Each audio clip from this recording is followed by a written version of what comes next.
दोस्तों, जैसा कि आप सभी जानते हैं, केजरीवाल के एक ट्वीट की वजह से भारत को इंटरनेशनल लेवल पर बेइज्जती महसूस करनी पड़ी है। यहाँ पर दोस्तों आपको बताना चाहूँगा, अरविंद केजरीवाल की वजह से सिंगापुर सरकार ने एक नया लॉ पास कर दिया है, एंटी मिस इन्फॉर्मेशन लॉ। यानी कि ये फेक न्यूज़ फैलाने को लेकर ये जो नया रूल है, ये हाल ही में सिंगापुर ने अभी जारी कर दिया है इसको।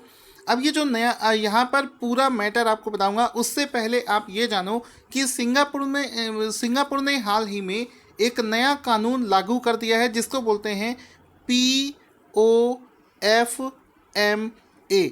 तो POFMA नाम से एक नया कानून हाल ही में सिंगापुर में लागू कर दिया गया है।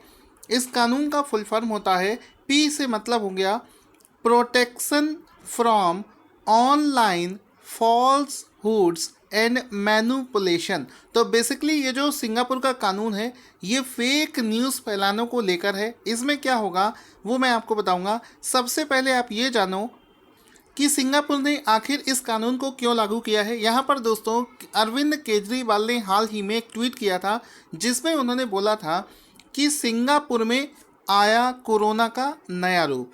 तो सिंगापुर को रिस्पॉन्सिबल बताया था कोरोना के एक नए स्ट्रेन को लेकर, जिसमें उन्होंने बताया था कि ये जो कोरोना का सिंगापुर का नया वेरिएंट है, ये बच्चों के लिए बहुत ही ज़्यादा खतरनाक है और भारत में जो तीसरी लहर है इसके रूप में ये आ सकता है। क्योंकि उन्होंने जो न्यूज़ शेयर करी थी केजरीवाल ने, उनका कहना था कि सिंगापुर में सभी स्कूल बंद किए जा रहे हैं, बच्चों को लेकर विशेष रूप से प्रोटेक्शन लिया जा रहा है, बहुत सारे बच्चे सिंगापुर में हॉस्पिटलाइज्ड हैं। तो उसको देखते हुए इन्होंने केंद्र सरकार से दो अपील करी थी। पहला कि केंद्र सरकार को सिंगापुर के साथ में जितनी भी हवाई सेवाएं हैं वो तत्काल प्रभाव से बंद कर देनी चाहिए। दूसरा कि बच्चों के वैक्सीन को लेकर यहाँ पर प्राथमिकता दिखानी चाहिए।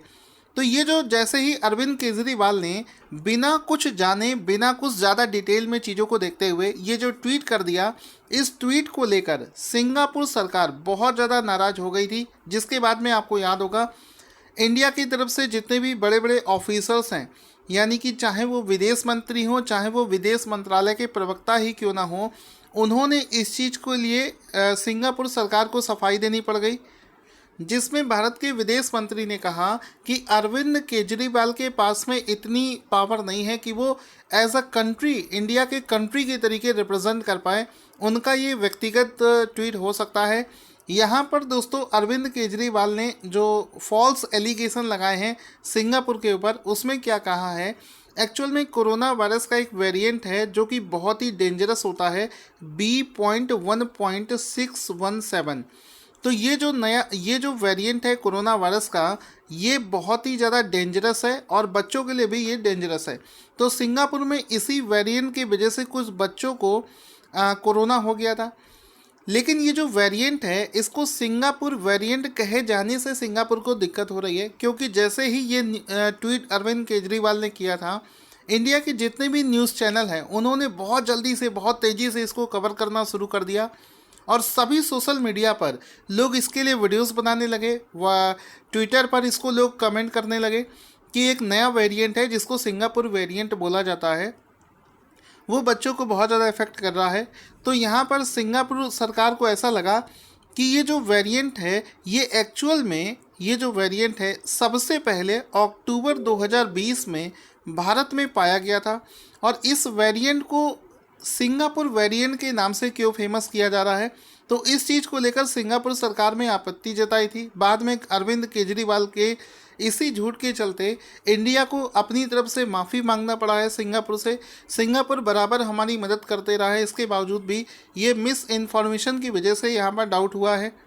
इसी के चलते हुए सिंगापुर ने इस नए protection from online falsehood manipulation POFMA कानून को हाल ही में लागू कर दिया है। सो दैट इसमें क्या होगा, जितने भी सोशल मीडिया प्लेटफॉर्म है, चाहे वो फेसबुक हो, ट्विटर हो, इंस्टाग्राम हो, हर जगह पर चाहे वो ट्विटर ही क्यों ना हो, हर जगह पर एक नया लिंक चलाया जाएगा फॉल्स इन्फॉर्मेशन के अगेंस्ट, जिसमें कि अगर ये जो कोरोना वायरस का वेरिएंट है B.1.617, इसके नीचे एक अलग से इन्फॉर्मेशन अटैच हुई मिलेगी कि इस वेरिएंट को सिंगापुर वेरिएंट नहीं बोला जाएगा, इस वेरिएंट को पहले ही भारत में खोजा जा चुका है, तो इसको सिंगापुर वेरिएंट समझने की कोशिश ना करें।